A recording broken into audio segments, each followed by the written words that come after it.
Dans cette vidéo, je partage avec vous ma lecture sur les outils de vidéo ou de visioconférence qui existent actuellement sur la toile. Il y en a plusieurs, des dizaines je dirais, mais parfois vous avez du mal à faire un choix, un bon choix pour utiliser un outil pour une session de vidéo ou de visioconférence. Le problème, c'est que cela dépend des fonctionnalités, de l'aspect gratuité ou pas, du nombre de participants, de la durée autorisée, des fonctionnalités de partage, par exemple, de fichiers, donc l'aspect collaboratif. Et en fonction de tout ça et aussi de la qualité de la vidéo, ça dépend également de l'outil que vous utilisez. Donc, tous ces éléments-là font que parfois, vous avez du mal à faire un choix. D'abord, je vais les citer, les plus connus, pas tous, mais les plus connus. Vous connaissez Zoom certainement, qui est actuellement le plus en avant parmi ces outils-là, parce que tout simplement, depuis la pandémie à coronavirus, tout le monde s'est mis pratiquement au télétravail et du coup, Zoom a gagné beaucoup de place dans le classement des outils de vidéoconférence. Mais il n'y a pas que Zoom, il y a aussi Skype que l'on connaît depuis des décennies maintenant. Skype qui est un outil d'audioconférence et aussi de vidéoconférence depuis quelque temps.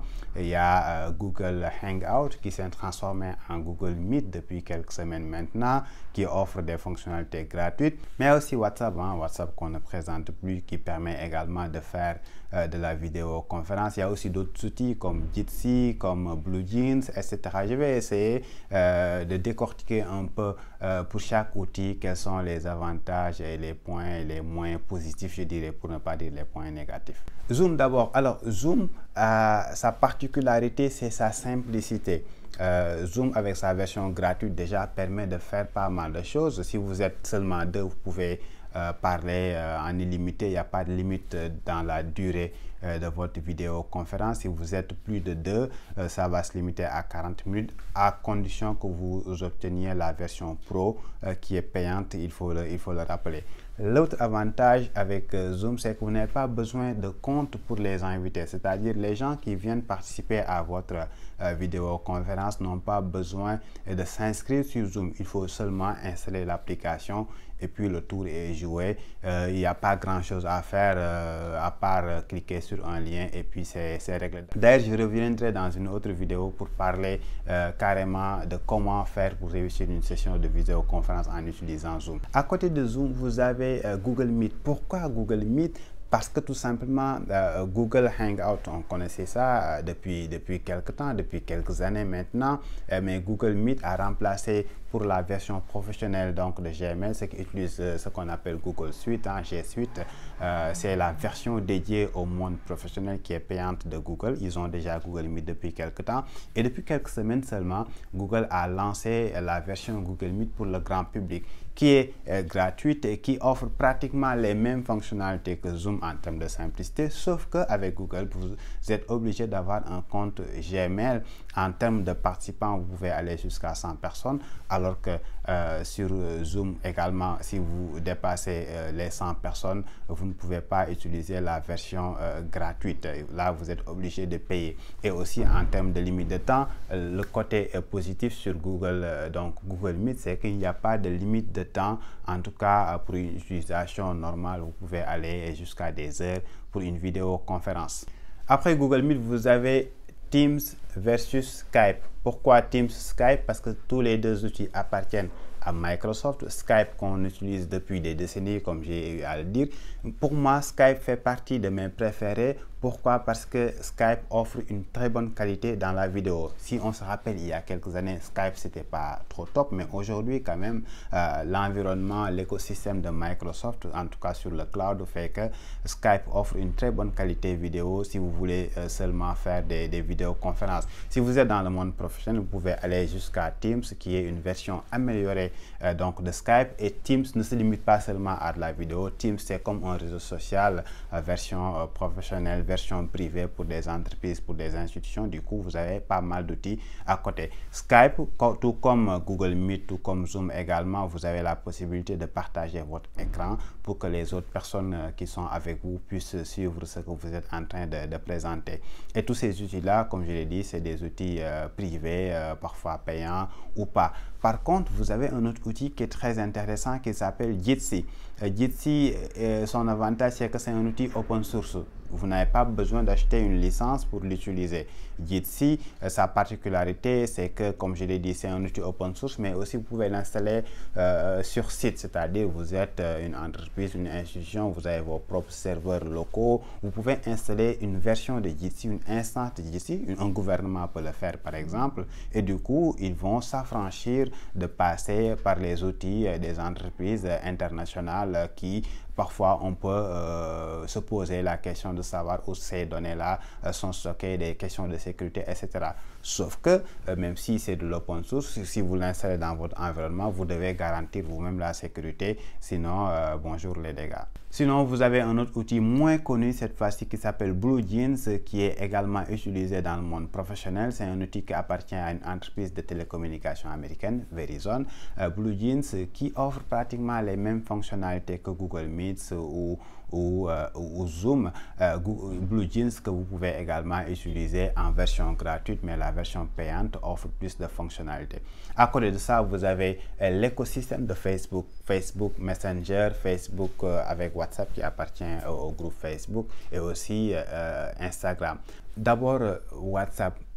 Pour une utilisation simple de la vidéoconférence ou de l'audioconférence, vous pouvez seulement vous limiter à WhatsApp. L'avantage, c'est que pratiquement tout le monde a l'application WhatsApp. Au début, c'était 4 personnes. Aujourd'hui, ils l'ont augmenté jusqu'à 8 personnes. Si vous êtes 8 personnes à faire dans une session de vidéoconférence et que vous n'avez pas besoin de partager votre écran, par exemple, vous pouvez vous limiter à WhatsApp. L'autre élément, c'est Messenger Rooms qui a été lancé par Facebook il y a quelques jours. Messenger Rooms sont avantage, donc lorsque Mark Zuckerberg en a fait l'annonce, c'est qu'il peut accueillir jusqu'à 50 personnes. Donc 50 personnes sans limite de temps. Imaginez, vous créez une session de vidéoconférence et que vous invitez 50 personnes, et ça ne se limite pas à ça. La fonctionnalité phare de Messenger Rooms, c'est que ça ne se limite pas à l'écosystème Messenger. Vous pouvez inviter quelqu'un qui n'a pas de compte Facebook ni de compte sur Messenger. Quelqu'un qui est sur WhatsApp, par exemple, vous pouvez juste lui envoyer le lien et il est sur WhatsApp pour suivre et participer à la session de vidéoconférence. Quelqu'un qui est sur Instagram, c'est les fonctionnalités qui vont venir d'après les annonces de Facebook, qui vont greffer tous ces outils-là à partir d'une seule interface, ce qui est intéressant. Et aussi, il y a House Party que j'avais oublié de citer parmi ces outils-là, qui, en tout cas, va avoir en tout cas une concurrence frontale vis-à-vis de Microsoft Rooms. Alors, pour un peu résumer le tout en fonction de ce que vous voulez faire, je ne peux pas dire quel est le meilleur outil, mais si, par exemple, vous voulez faire une vidéoconférence dans laquelle vous privilégiez la vidéo, vous voulez avoir une très bonne qualité de vidéo dans ce que vous voulez faire, je vous recommande d'utiliser Teams ou Skype. Si vous voulez par exemple faire de l'audioconférence, c'est-à-dire juste une discussion entre plusieurs personnes en mode audio seulement, vous pouvez par exemple utiliser Google Meet ou bien tout simplement Messenger Rooms ou même WhatsApp, même si la qualité audio de WhatsApp se dégrade de temps en temps. Et sinon, si vous voulez avoir une vidéoconférence de formation ou bien vous voulez partager votre écran, vous voulez faire des annotations, permettre aux gens de lever la main, d'interagir, c'est-à-dire toutes les fonctionnalités dans un seul outil, là c'est Zoom qui prend les devants, c'est Zoom qui est le meilleur outil dans ce cas, et je vous recommande de l'utiliser, surtout si vous êtes avec la version professionnelle, vous pouvez aller très loin. Maintenant,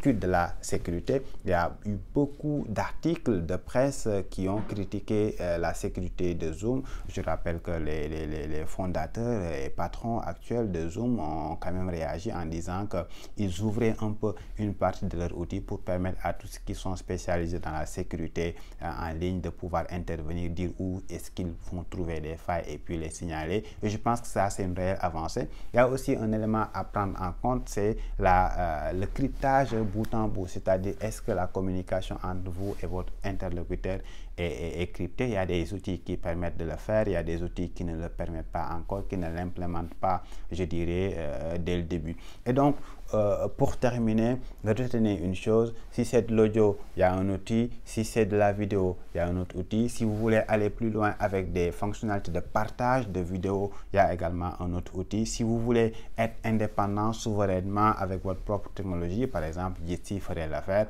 sinon vous serez obligé de payer une licence. Alors, il y a 2 ou 3 choses que j'ai oublié de mentionner dans la vidéo. C'est pendant le montage que je m'en suis rendu compte et je me suis dit il faut que je l'intègre avant de terminer. La première chose, c'est WebEx. WebEx appartient à Cisco. C'est une plateforme qui est très utilisée dans le monde entrepreneurial, dans le monde des grandes entreprises. Et cet outil-là permet également de faire de la vidéoconférence. Bien sûr, ça nécessite une licence et ça coûte cher. La deuxième chose, ce sont des fonctionnalités, 2 fonctionnalités. Le mode enregistrement, justement. Dans certains outils, il est possible d'enregistrer la session. Vous êtes en visioconférence, vous êtes en réunion en ligne et que vous avez envie d'enregistrer tout ce qui se dit pour une utilisation différée, soit archivage, etc. Zoom permet de le faire, Teams permet de le faire, Skype permet de le faire, Google Meet plutôt. Google Meet permet de le faire, mais dans la version Google Suite, donc la version professionnelle, vous pouvez le faire. Sinon, je n'ai pas encore vu cette fonctionnalité apparaître sur, par exemple, des outils de Facebook, donc tout ce qui est Facebook Rooms, WhatsApp, etc. Autre fonctionnalité, c'est la diffusion en live sur Internet de la session en cours. Imaginez, vous êtes en vidéoconférence sur Zoom et que vous avez envie de diffuser cette session en Facebook Live ou bien sur YouTube ou sur Twitter ou Instagram. Zoom permet de le faire, mais dans la version professionnelle, donc payante. Sinon, d'autres plateformes, avec d'autres plateformes, vous pouvez le faire, mais en intégrant un autre logiciel. Moi, je le fais généralement avec certains clients, mais on utilise un autre logiciel qui permet justement de faire du live streaming et qui récupère donc le flux de la session qui est actuellement en vidéoconférence. Voilà ce que j'avais à dire sur ce sujet, les outils de vidéoconférence. Je reviendrai certainement là-dessus dans une autre vidéo pour explorer davantage un de ces outils-là et donner des recommandations sur comment justement réussir une session de vidéoconférence ou bien une session de webinaire si vous animez une formation en ligne. Quels sont les conseils à appliquer pour réussir cette session-là en termes d'audio, de qualité sonore, donc l'environnement dans lequel vous devez vous trouver, la lumière, le partage, la gestion du temps, la gestion des participants, tout ça là. Je vous donne rendez-vous prochainement dans une autre vidéo justement pour en parler. À bientôt.